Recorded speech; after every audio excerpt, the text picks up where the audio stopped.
नमस्ते friends, हा blog आपला शिवपुरी म्हणजेच ओंकारेश्वर 12 ज्योतिर्लिंगांमधील एक ज्योतिर्लिंग ओंकारेश्वर, ममलेश्वर आणि श्री गजानन महाराज संस्थान ओंकारेश्वर हे आपण या ब्लॉगमध्ये आवर्जून बघणार आहे. सोबतच नर्मदा कावेरी माता संगम व परिक्रमा मार्ग पायी चालून आपण पूर्ण करणार आहे. ओंकारेश्वर हे मध्य प्रदेशच्या खंडवा डिस्ट्रिक्टमधील असून इंदोरपासून साधारणतः 80 किलोमीटर तर खंडव्यापासून हे 75 किलोमीटर अंतरावर आहे.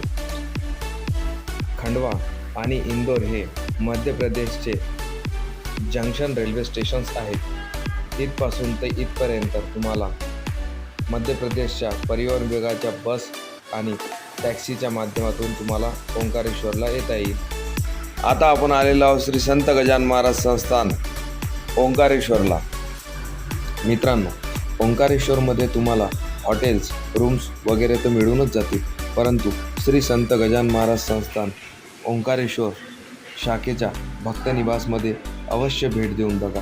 इथे तुम्हाला AC नॉन AC रूम्स तर मिळतीलच, अदरवाईज तुम्हाला हॉल्स जर बुक करायचे असेल तर इथे हॉल्स पण अवेलेबल आहेत. इथे प्रति व्यक्ती पर बेड 60 रुपयानुसार बेड मिळतात. तर इथे लॉकरसुद्धा अवेलेबल आहेत. इथे स्वतःचे लॉक्स आणून लॉकर्सची सुद्धा सोय आहे.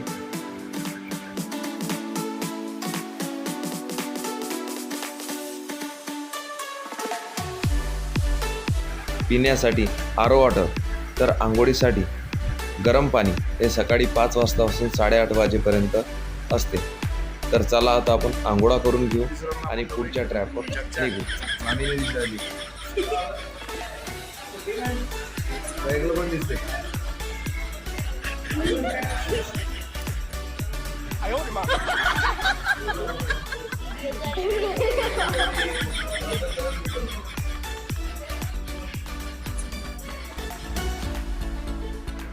चला तर मित्रांनो, आता आपल्या आंघोळा वगैरे आटपलेल्या आहेत. सकाळचे 8:30 वाजलेत. आता आपण पुढील प्रवासाकडे जाऊ. मित्रांनो, एवढं सर्व सांगताना एक सांगायचे तर राहूनच गेले.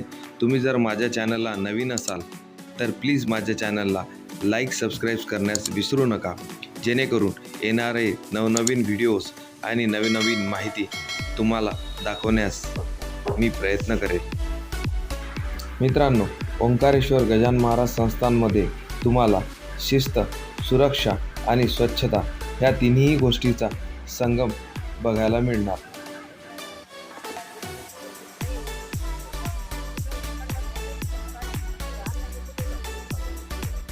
गुड मॉर्निंग सगळ्यांना.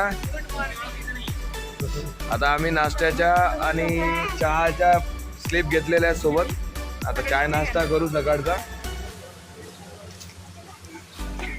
त्यानंतर ममलेश्वरन आणि ओंकारेश्वरांच्या दर्शनाला जा.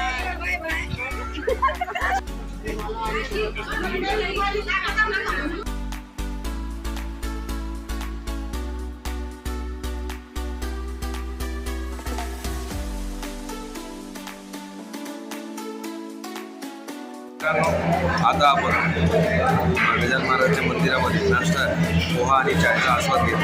तर पोहा आलेला आहे.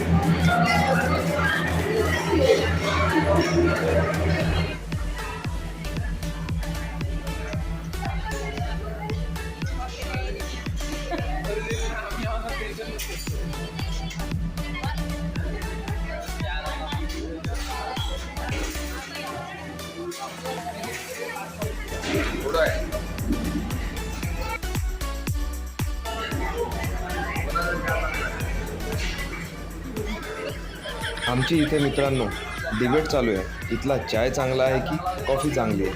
तुम्ही इथे चाय आणि कॉफी दोन्ही घेऊन बघा आणि सांगा चाय चांगली होती की कॉफी. चा चा चा चा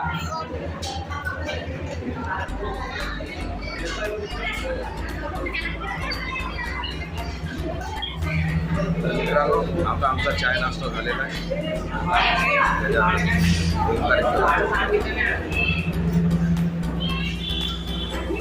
चाय नाश्ता झालाय. आता आम्ही दर्शनासाठी निघणार आहे. आपण गार्डन फोटो हो या.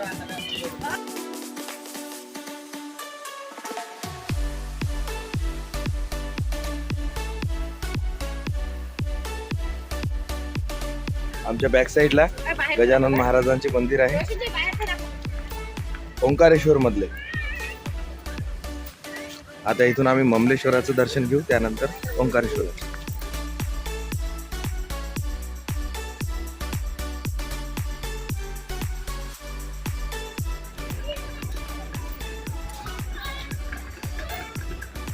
महाराजांचे दर्शन करून आम्ही आता दर्शनाला जातोय.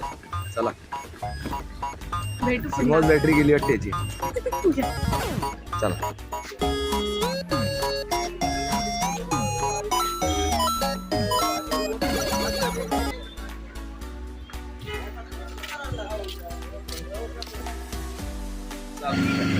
ओम नमः शिवाय. जय बोले.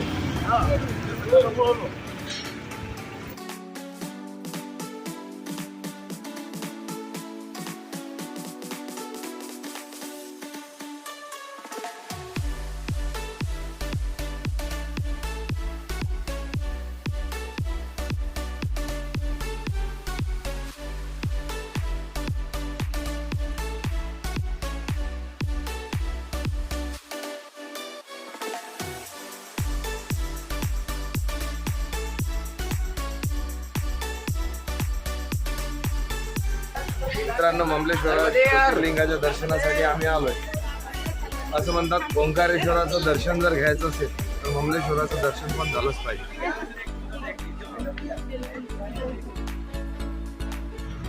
मित्रांनो, ओंकारेश्वरला 2 ज्योतिर्लिंग आहेत. एक ओंकारेश्वर ज्योतिर्लिंग व ममलेश्वर ज्योतिर्लिंग. असं म्हणतात की पार्थिव ज्योतिर्लिंग आणि आत्मा स्वरूपात असलेले ज्योतिर्लिंग असे हे ममलेश्वर आणि ओंकारेश्वर ज्योतिर्लिंग आहेत.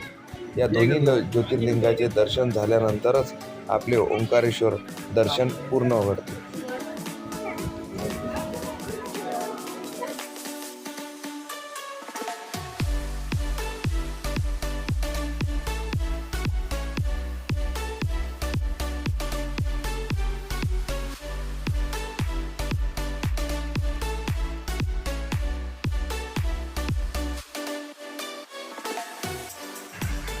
मित्रांनो, आपले इथं आता ममलेश्वर महाराजांचे दर्शन झाले. काही इथे फोटोग्राफ्स घेतले. त्यानंतर आता आपण ओंकारेश्वरांच्या दर्शनासाठी समोर प्रस्थान करू. नदीच्या त्या काठावर दिसते ते ओंकारेश्वरांचे मंदिर. मित्रांनो, जहाजीमध्ये बसून आपण तिकडल्या काठावर ओंकारेश्वराचं दर्शन करण्याकरता जाऊ. चला तर या लवकर. अरे काही नाही होत.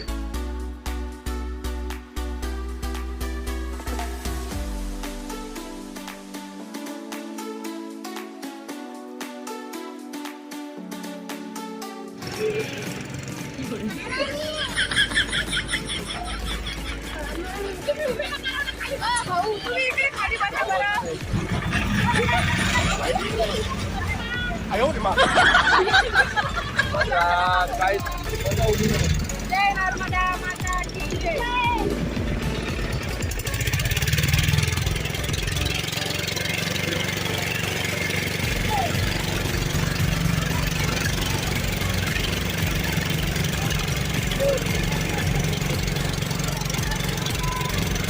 ओंकारेश्वर भगवान की जय.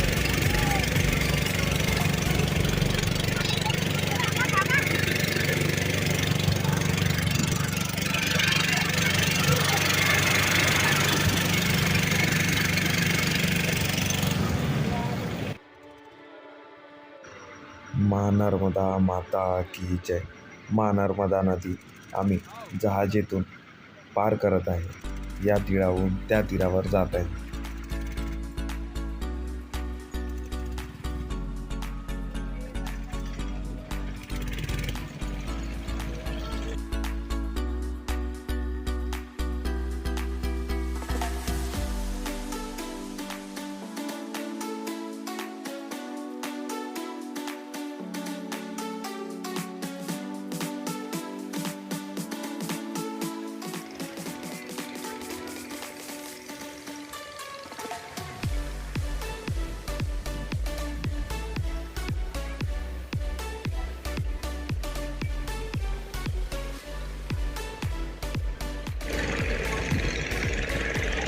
त्या घाटावर इथे आलो आपण. आता इथून ओंकारेश्वराचं दर्शन करण्याकरता वर जाणार आहे.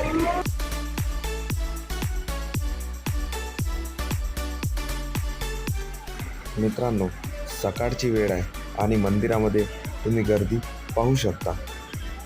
खूप गर्दी जमलेली आहे मंदिरामध्ये. मित्रांनो, दर्शनबारीमध्ये प्रथमच आपल्याला पंचमुखी गणेशजीचे मंदिर लागते. सूर्यवंशी राजा इक्ष्वाकूचे पुत्र युवन याने या गणेशजीचे आवाहन करून पुत्रषष्ठी यज्ञ केला व तेथून त्यांना मानदातासारखा पुत्ररत्न प्राप्त झाले व राजा मानदाताने शिवतपस्या ओंकार पर्वतावर अभिष्ट बुद्धीचा प्राप्त करण्यासाठी केली होती.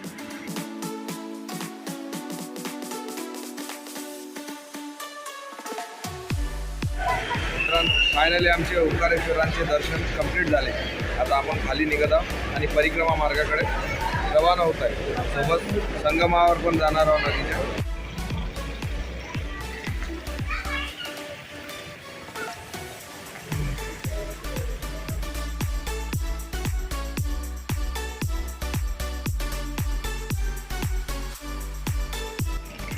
अजूनपर्यंत तुम्ही मित्रांनो माझ्या चॅनलला लाईक सबस्क्राईब केलेले नसेल तर प्लीज माझ्या चॅनलला लाईक सबस्क्राईब करा, जेणेकरून तुम्हाला येणारे नवीन ब्लॉग्स आणि नवीन माहिती पाहायला मिळणार.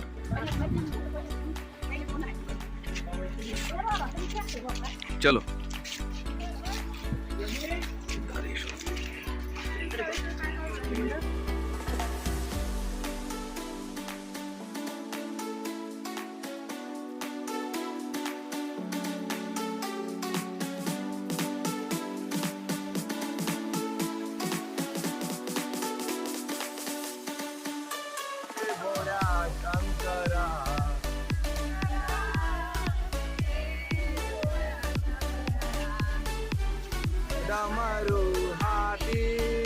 मित्रांनो, परिक्रमा मार्ग पूर्ण करताना आम्ही महादेवाचे भजन म्हणत परिक्रमा मार्ग पूर्ण केला.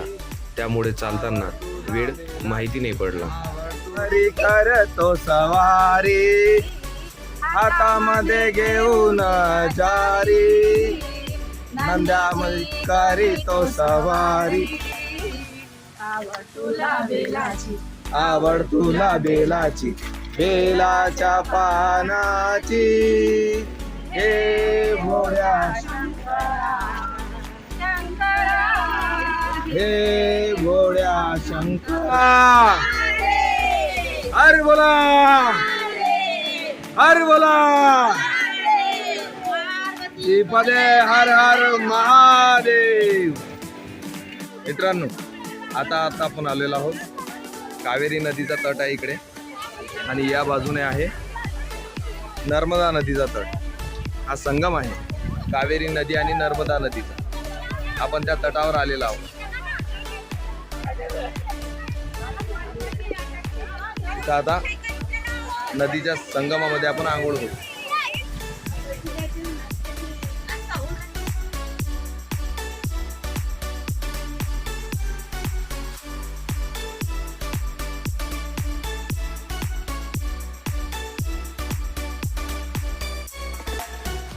मित्रांनो, संगमावर आंघोळा वगैरे आटपून आपण पुढील मार्गाकडे रवाना होऊ. समोरच मार्गामध्ये ऋणमुक्तेश्वर महादेवाचे मंदिर लागते.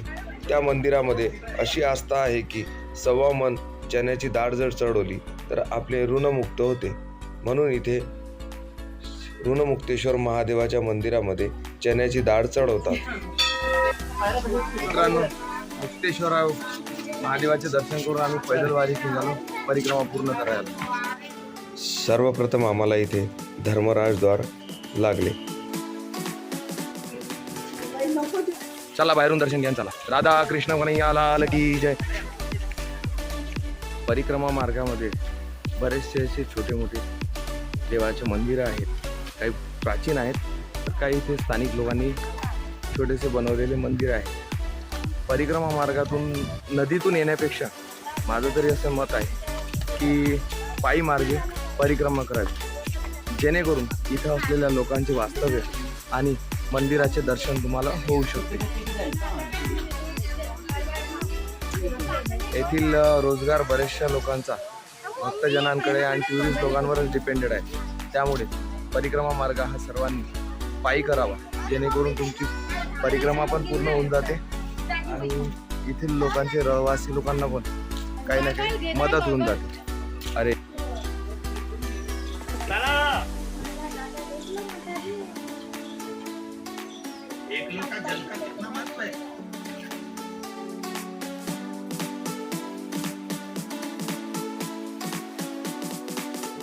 मला शंकू पाहिजे, फक्त एक शंकू घ्यायचा चांगला शंकू बघा. कानं तुटलेले पेट्रोल ना सगळे.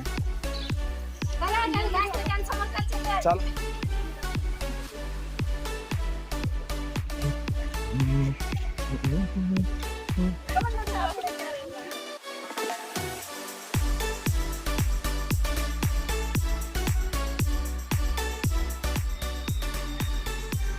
सरबत, लिमका, थम्सअप, मिरिंडा, कोकोकोला घेऊ नका काही. अरे मला वाटलं ते तुम्ही कुठचं तरी वाचूच राहिले का. आता आपण आलेलो श्री गौरी सोमनाथ मंदिरासमोर. इथली गौरी सोमनाथांची जी कथा आहे ती आपण पुजारी बुवा जोडून ऐकूनच घेणार आहोत. तर चला आपण मंदिरात दर्शनाला जाऊ. अजूनपर्यंत तुम्ही मित्रांनो माझ्या चॅनलला लाईक सबस्क्राईब केलेले नसेल तर प्लीज माझ्या चॅनलला लाईक सबस्क्राईब करा, जेणेकरून तुम्हाला येणारे नवीन ब्लॉग्स आणि नवीन माहिती पाहायला मिळणार. तो मूर्ति पहले सफेद थी, एकदम कांच जैसी. मैं अपना अगला जन्म देखा था. अगला जन्म कौन सा था आने वाला कौन सा है. औरंगजेब ने देखा तो उसको अगला जन्म शोर का दिखा, फिर आने वाला का देखा था. हमने तोड़ के वो पुट्टी में फिर उसको लकड़ी रख के जला दी, फिर उससे काली. रस्सी काट ली. और इसमें एक वो भी जुड़ी हुई है, हाँ मामा भांजे की कुटिया बोलते हैं इसको. हाँ तो जो रियल में मामा भांजे में जिनका सच्चा प्रेम होगा हाँ वो वही इस मूर्ति को पकड़ सकते हैं. हाँ बाकी हजारों मामा भांजे आए पकड़ के परेशान हो वैसे ही ये हाथ भाई नहीं ना, मिला पाया. जैसे मामा भांजे की कुटिया थोड़ी वैसी है. ये मामा भांजे की कुटिया है. हाँ तो कहा जाता है ऐसा कि मामा भांजे की कुटिया है. हाँ. और इसको वही मामा भांजे चूज करते हैं जिनका दिल से पक्के होंगे. हाँ. ऐसा दिखावे के मामा भांजे नहीं चलेंगे. हाँ जिनमें आपकी प्रेम ज्यादा होगा वही इस मूर्ति को पकड़ सकते हैं. बाकी बहुत से लोग आए कोशिश करी पकड़ने की हाँ पर नहीं पकड़ पाए, अब रही जाती उनके हाथों में. मानी पाए.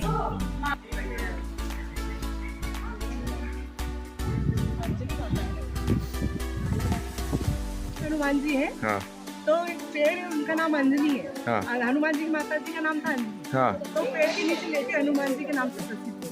हाँ ओके. तो उनकी माँ की बहुत मिले हनुमान. हाँ ओके. ये रामायण के टाइम से लेते हुए. रामायण के टाइम से लेटे हुए हैं. जी हाँ. ये कुटिया भी सभी की बनी. रामायण के टाइम से. आप कहाँ पे रहते हैं? हम यही थे. यही रहते हैं सब, यहाँ पे दर्शन के लिए है. हाँ हाँ हाँ हाँ.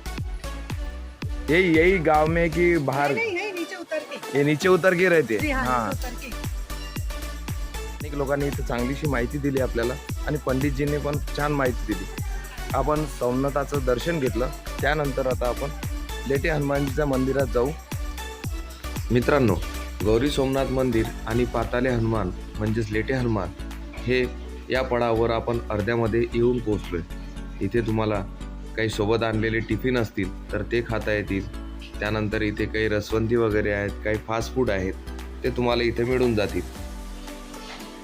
चला तर आता आपण लेटे हनुमानजीच्या मंदिराकडे रवाना होऊ. मित्रांनो, आता सोमनाथाचं दर्शन घेतल्यानंतर आपण अंजनी मातेच्या कुशीत झोपलेल्या हनुमानजीचे दर्शन घेण्याला आलेलो. असं म्हणतात की अंजनाचं झाड असल्यामुळे इथं अंजनी मातेच्या कुशीत झोपल्यानुसार हनुमानजी आहे. तर चला बघू.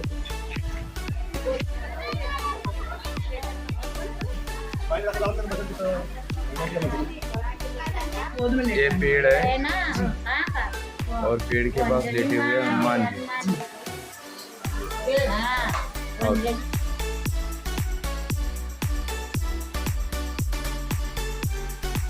यह है रावण के कुलदेवी है. हाँ फिर राम भगवान को है रावण ने बोला कि आपको कोई को बचाने वाला हो आपको हाँ. तो याद कर लो. हम्म, फिर राम लक्ष्मण ने हनुमान जी को याद किए. हम्म, हनुमान जी पहुंच गए बता लो. हाँ देवी की मंदिर में हनुमान जी ने मत्था का रोट लिया और मंदिर में पहुंच गए। हाँ है तो गए थे ये देवी के अंदर, इसके पाँव रखा और इसको पताल लोक में गए। हनुमान जी ने देवी का रूप ले लिया और सारा भोग गांव में से आया, इन्हें भक्षण किया हनुमान जी देवी के रूप में। फिर इसके बाद में भोग भक्षण करके राम लक्ष्मण को कंधे पे बिठा के ले आए।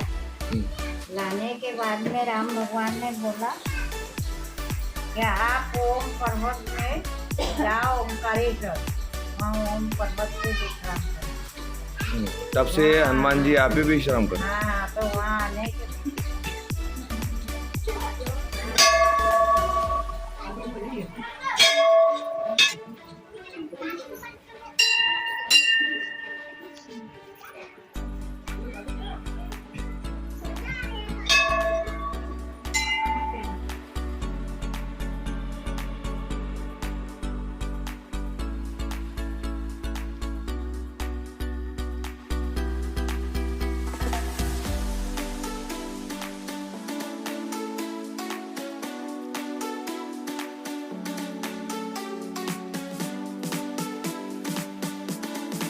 मित्रांनो, या परिक्रमा मार्गाची एक कथा अजून अशी आहे की महाभारताच्या काळात 5 पांडवांना जेव्हा वनवास घडला होता आणि अज्ञातवासाच्या वेळेस 5ही पांडव या पर्वतावर येऊन राहिले होते.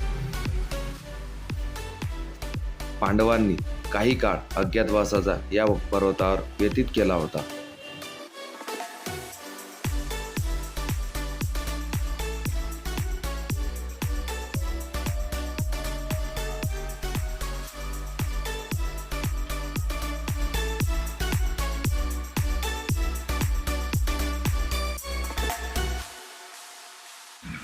मित्रांनो, महाभारतासोबतच येथे रामायणाचे सुद्धा अवशेष आढळतात. पुरातत्व विभागानुसार व आपल्या पौराणिक ग्रंथ व रामायण महाभारतानुसार इथे रामायणाचे सुद्धा अवशेष आहेत. हे मंदिर शंभू महादेवाचे असून आपल्या रामायणासोबत कसे जोडलेले आहेत ते आपण पुढे पाहू.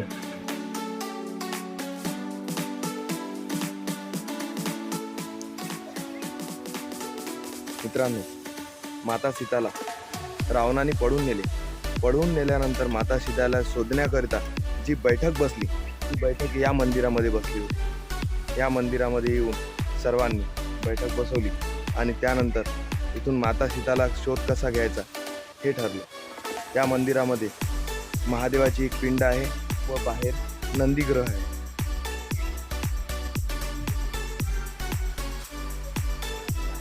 या वास्तूचे या मंदिराचे बांधकाम अति प्राचीन आहे.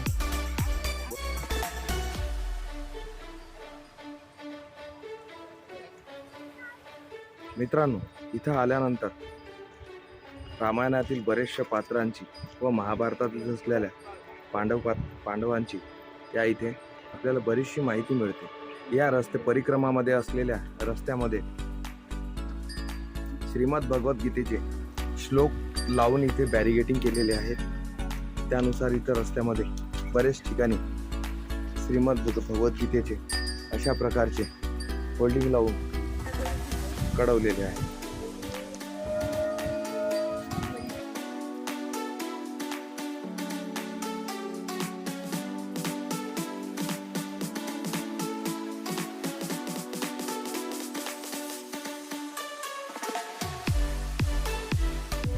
मंदिरातून बाहेर निघताच इकडे समोर एक बेस आहे, खाली उतरावं. आता आपण खाली उतरणार. समोरच आपल्या दृष्टीस पडणार आहे तो इथे एक डॅम बांधलेला आहे. कावेरी नदीच्या आणि नर्मदा नदीच्या संगमावर हा बांधलेला डॅम्प आहे इथे.